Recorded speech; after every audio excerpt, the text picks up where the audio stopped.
El orientalismo, como lo explica el autor, es en primer lugar un modo de relacionarse, es un modo de ser. En segundo lugar, es un estilo de pensamiento, de base ontológica y epistemológica con Occidente. Y por último, es entender el orientalismo como institución.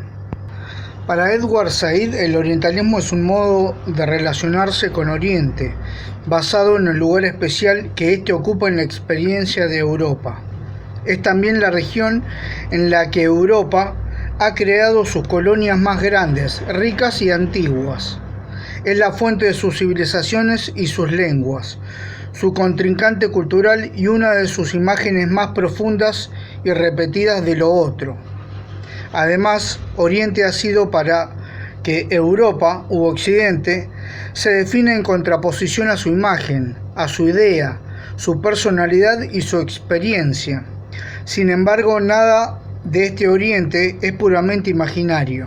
Oriente es una parte integrante de la civilización y de la cultura material europea. El orientalismo expresa y representa, desde un punto de vista cultural e incluso ideológico, esa parte como un modo de discurso que se apoya en las instituciones, tiene un vocabulario, unas enseñanzas, unas imágenes, unas doctrinas e incluso unas burocracias y estilos coloniales. La aceptación del orientalismo más admitida es la académica, y esta etiqueta sirve para designar un gran número de instituciones de este tipo, alguien que enseñe, escriba o investigue sobre Oriente, ya sea antropólogo, sociólogo, historiador o filólogo. Tanto en sus aspectos específicos como generales, es un orientalista, y lo que él o ella hace es orientalismo. El orientalismo es un estilo de pensamiento que se basa en la distinción ontológica y epistemológica que se establece entre Oriente y Occidente. Así, una gran cantidad de escritores, poetas, novelistas, filósofos, políticos, economistas y administradores del imperio han aceptado esta diferencia básica entre Oriente y Occidente como punto de partida para elaborar teorías, epopeyas, novelas, descripciones sociales e informes políticos relacionados con Oriente, su gente, sus costumbres, su mentalidad. Este tipo de orientalismo se puede encontrar en Esquilo, en Marx, en Dante.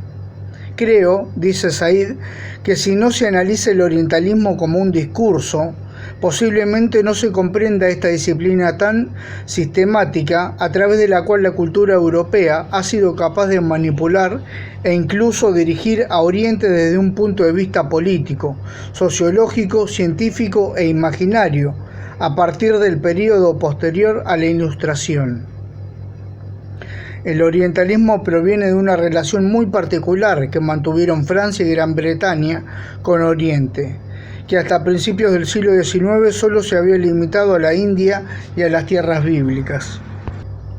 Ahora bien, el planteo que Said hace en Cultura e Imperialismo es demostrar cómo estos dos conceptos se conjugan para operar como dispositivo de control-dominio, cimientos y fundamentación de colonización, subjetiva y objetivamente.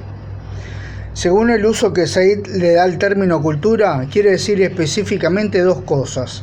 En primer lugar, se refiere a todas aquellas prácticas como las artes de la descripción, la comunicación y la representación, que poseen relativa autonomía dentro de las esferas de lo económico, social y lo político, que muchas veces existen de forma estética y cuyo principal objetivo es el placer, como por ejemplo la novela, a la que el autor le atribuye una inmensa importancia en la formación de actitudes, referencias y experiencias imperiales, en especial la francesa y la británica, como por ejemplo Robinson Crusoe.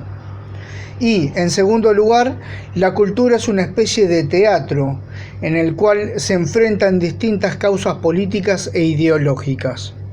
Con esto se quiere decir que el imperialismo del siglo XIX y XX han utilizado y han expresado en sus diversas obras de manera directa o indirectamente una postura colonialista a través de la llamada cultura literaria.